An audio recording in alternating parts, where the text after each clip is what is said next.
बोलो श्री गिरिराज महाराज की जय। कृष्ण कन्हैया लाल की जय। अखंड मंडलाकारं व्याप्तं येन चराचरं तत्पदं दर्शितं येन तस्मै श्री गुरुवे नमः। भक्ताविलासाचरितानुसारी दुग्धाधिचोरेण यशो विसारी कुमारिकानंदित घोष नारी मम प्रभु श्री गिरिराजधारी। बोलो कृष्ण कन्हैया लाल की जय। हम आप सब भगवान की वाणी श्री भगवत गीता का स्मरण कर रहे हैं, जिसमें अभी तक हमने तृतीय अध्याय का सत्संग श्रवण किया। अब हम चतुर्थ अध्याय में प्रथम श्लोक में प्रवेश करें। आइए, भगवान कहते हैं, भगवान उवाच इमं विवस्वते योगम प्रोक्तवान अहमव्ययम् विवस्वान् मन्वये प्राह मुनिरिक्ष्वाकवे अब्रवीतः। इमं विवस्वते योगम प्रोक्तवान अहमव्ययम्। भगवान ने यहाँ पर जिन सूर्य, मनु और इक्ष्वाकु राजाओं का उल्लेख किया है, वे सभी ग्रस्त थे, कोई बाबाजी नहीं थे, सब ग्रस्त थे महाराज। और उन्होंने गृहस्थाश्रम में रहते हुए ही कर्मयोग के द्वारा परम सिद्धि प्राप्त की है।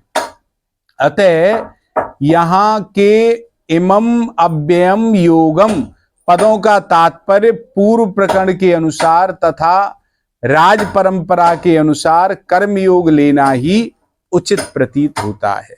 यद्यपि पुराणों में, उपनिषदों में भी कर्मयोग का वर्णन आता है, पर वह गीता में वर्णित कर्मयोग के समान संगोपांग और विस्तृत नहीं है। औरों में भी है, गीता में विस्तृत रूप से। गीता में भगवान ने विविध युक्तियों से कर्मयोग का सरल और संगोपांग विवेचन किया है। कर्मयोग इतना विशद वर्णन पुराणों में और उपनिषदों में देखने में नहीं आता जितना गीता में आता है। भगवान नित्य हैं और उनका अंश जीवात्मा भी नित्य है, तथा भगवान के साथ जीवात्मा का संबंध भी नित्य। अतः भगवत प्राप्ति के सब मार्ग, योग मार्ग, ज्ञान मार्ग, कर्म मार्ग, भक्ति मार्ग आदि भी नित्य ही हैं। यहाँ अव्यय पद से भगवान कर्मयोग की नित्यता प्रतिपादित करते हैं महाराज। परमात्मा के साथ जीव का संबंध स्वतः सिद्ध संबंध है। जैसे कोई पतिव्रता स्त्री को पति की होने के लिए कुछ करना नहीं पड़ता, क्योंकि वह तो पति की है ही है महाराज, तो उसे क्या करना पड़ता है। ऐसे ही साधक को परमात्मा का होने के लिए कुछ अलग से नहीं करना पड़ता है, क्योंकि वह तो परमात्मा का है ही। परंतु अनित्य क्रिया, पदार्थ, घटना आदि के साथ वह जब अपना संबंध मान लेता है, तब उसे नित्य योग अर्थात परमात्मा के साथ अपने नित्य संबंध का अनुभव नहीं रहता। अतः उस अनित्य के साथ माने हुए संबंध को मिटाने के लिए कर्मयोगी शरीर, इंद्रियां, मन, बुद्धि आदि मिली हुई समस्त वस्तुओं को संसार की ही मानकर संसार की सेवा में लगा देते हैं। जो कर्मयोगी होते हैं वह कर्मयोगी मानता है जैसे धूल का छोटा सा कण विशाल पृथ्वी का ही एक अंश है। भाई है तो धूल का कण पृथ्वी का ही अंश, ऐसे ही यह शरीर भी विशाल ब्रह्मांड का ही एक अंश है, जैसे वह धूल का कण है। ऐसा मानने से कर्म तो संसार के लिए होंगे, पर योग परमात्मा से नित्य योग होने लगेगा, अपने लिए नहीं हुआ, अर्थात नित्य योग का अनुभव हो जाएगा आपको। भगवान विवस्वते प्रोक्तवान यहां कहते हैं, साधकों को मानो यह लक्ष्य कराते हैं कि जैसे सूर्य सदा चलते ही रहते हैं, सूर्य हमेशा चलता रहता, अर्थात कर्म करता, चलना मतलब सूर्य का कर्म करना है।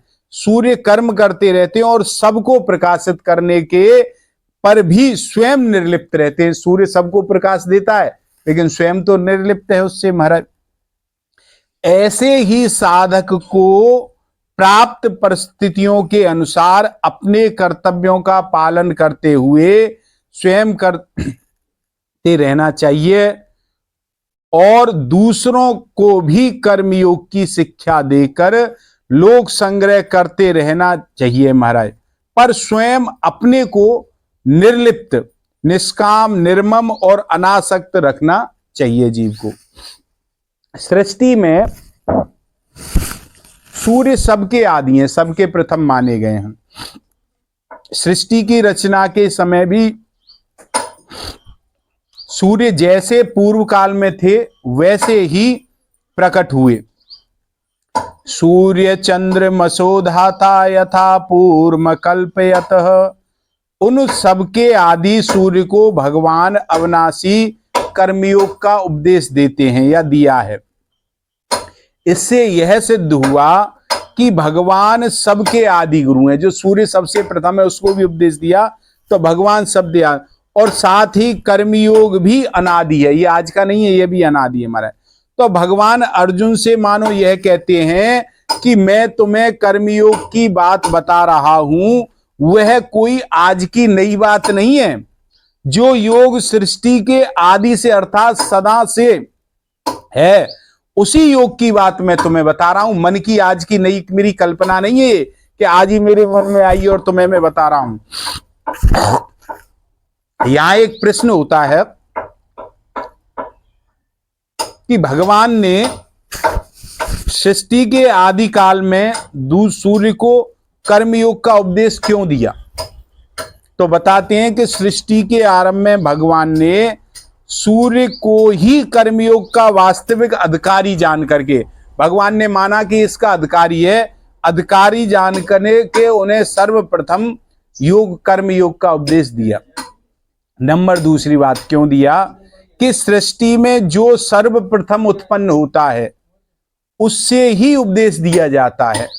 जैसे ब्रह्मा जी ने सृष्टि के आदि में प्रजाओं को उपदेश दिया, और उपदेश देने का तात्पर्य है कि कर्तव्य का ज्ञान कराना, कि तुम्हारा क्या कर्तव्य है यह ज्ञान कराया हमारा। सृष्टि में सर्वप्रथम सूर्य की उत्पत्ति हुई, फिर सूर्य से समस्त लोग उत्पन्न हुए, और सबको उत्पन्न करने वाले सूर्य को सर्वप्रथम कर्मयोग का उपदेश देने का अभिप्राय उनसे उत्पन्न संपूर्ण सृष्टियों को परंपरा से कर्मयोग सुलभ करा देने का था हमारा, इसलिए उन्हें कराया।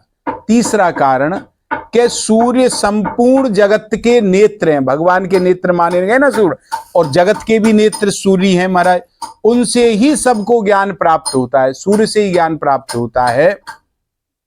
उनके उदित होने पर प्राय समस्त प्राणी जागृत हो जाते हैं। जब सूर्योदय होता है तो लगभग सब जागृत हो जाते हैं महाराज, सबरे जागृत, और अपने अपने कर्मों में लग जाते हैं। जिसका जो कर्म है उसमें वह जीव लग जाता है हमारा। तो सूर्य से ही मनुष्यों में कर्तव्य परायणता आती है, और सूर्य को संपूर्ण जगत की आत्मा भी कहा गया है महाराज। सूर्य आत्मा जगस्तस्थु सस्यः। अतः सूर्य को जो उपदेश प्राप्त होगा वह संपूर्ण प्राणियों को भी स्वतः प्राप्त हो जाएगा। इसलिए भगवान ने सर्वप्रथम सूर्य को यह उपदेश दिया था ज्ञान का। वास्तव में नारायण के रूप में उपदेश देना और सूर्य के रूप में उपदेश ग्रहण करना जगन्नाट्य सूत्रधार भगवान की एक लीला ही समझनी चाहिए। ये एक लीला है केवल, जो संसार के हित के लिए बहुत आवश्यक थी, इसलिए भगवान ने यह लीला की। जिस प्रकार अर्जुन, महान ज्ञानी अर्जुन, नर नारायण में नर का स्वरूप है, भगवान नारायण है और अर्जुन नर है, नर का स्वरूप है, महान ज्ञानी है, फिर भी अवतार में, परंतु लोक संग्रह के लिए, लोकों के हित के लिए उन्हें भी उपदेश देने की आवश्यकता भगवान को पड़ी।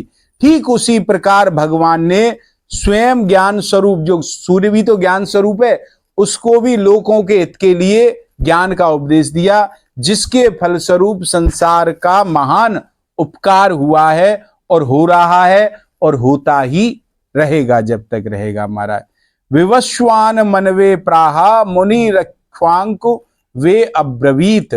कर्मयोग जो है यह गृहस्थियों की खास विद्या है, ऐसे समझो गृहस्थियों का इस पर विशेष अधिकार है। ब्रह्मचर्य, गृहस्थ, वानप्रस्थ और सन्यास, इन चारों आश्रमों में गृहस्थ आश्रम ही सबसे मुख्य आश्रम है, क्योंकि गृहस्थ आश्रम से ही अन्य आश्रम बनते हैं और उसी के द्वारा अन्य आश्रम पलते हैं, उसी के द्वारा वह संचालित होते हैं।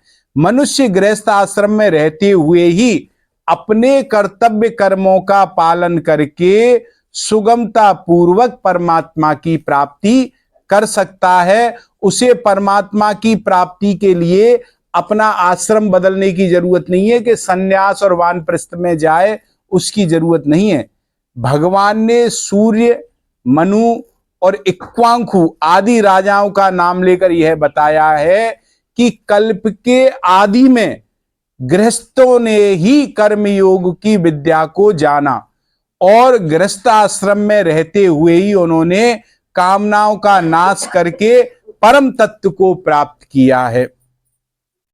तो स्वयं भगवान श्री कृष्ण, अर्जुन दोनों ये भी गृहस्थी थे। भगवान अर्जुन ने कृष्ण अवतार लिया, वह गृहस्थी, अर्जुन भी गृहस्थी है महाराज। इसलिए भगवान अर्जुन के माध्यम से मानो संपूर्ण गृहस्थियों को सावधान करते हैं कि तुम लोग अपने घर की विद्या, जो तुम्हारे खुद घर की है, जो कर्मयोग विद्या है, का पालन करके घर में रहते हुए ही परमात्मा को प्राप्त कर सकते हो। तुम्हें दूसरी जगह जाने की अथवा जगह जगह भटकने की जरूरत नहीं है। बिल्कुल गृहस्थ होने पर भी अर्जुन प्राप्त कर्तव्य कर्म, जो युद्ध उसको मिला था, गृहस्थ होने पर भी कहता है उसे छोड़कर भिक्षा के अन्न से जीविका चलाने की बात करता है, उसे श्रेष्ठ मानता है। अर्थात अपने कल्याण के लिए गृहस्थ आश्रम की अपेक्षा संन्यास आश्रम को श्रेष्ठ मानता है। अर्जुन कहता है ना, महाराज मैं युद्ध नहीं करूंगा, मैं तो भीख मांग करके अपना जीवन पालन कर लूंगा महाराज। तो ये वह करता है। तो इसलिए उपर्युक्त पदों से भगवान मानो यह बताते हैं कि तुम भी राजघराने के श्रेष्ठ गृहस्थ हो, तुम गृहस्थ हो और श्रेष्ठ गृहस्थ हो। कर्मयोग तुम्हारे घर की खास विद्या है, इसलिए इसी का पालन करना तुम्हारे लिए श्रेयकर है। और सन्यासी के द्वारा जो परम तत्व प्राप्त किया जाता है, वही परम तत्व कर्मयोगी गृहस्थ आश्रम में रहकर भी स्वाधीनता पूर्वक प्राप्त कर सकता है। अतः कर्मयोग गृहस्थियों की मुख्य विद्या है, पर सन्यासी आदि अन्य आश्रम वाले भी इसका पालन करके परमात्मा को, तत्व को प्राप्त कर सकते हैं। और प्राप्त परिस्थिति का सदुपयोग ही कर्मयोग है। जैसी परिस्थिति तुम्हारे सामने आ गई है उसका सदुपयोग। अतः कर्मयोग का पालन किसी भी वर्ण, आश्रम, संप्रदाय, देश काल आदि में किया जा सकता है।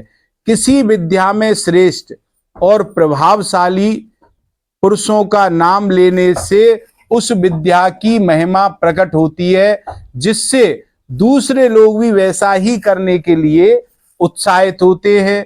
और जिन लोगों के हृदय में सांसारिक पदार्थों का महत्व है, उन पर ऐश्वर्यशाली राजाओं का अधिक प्रभाव पड़ता है।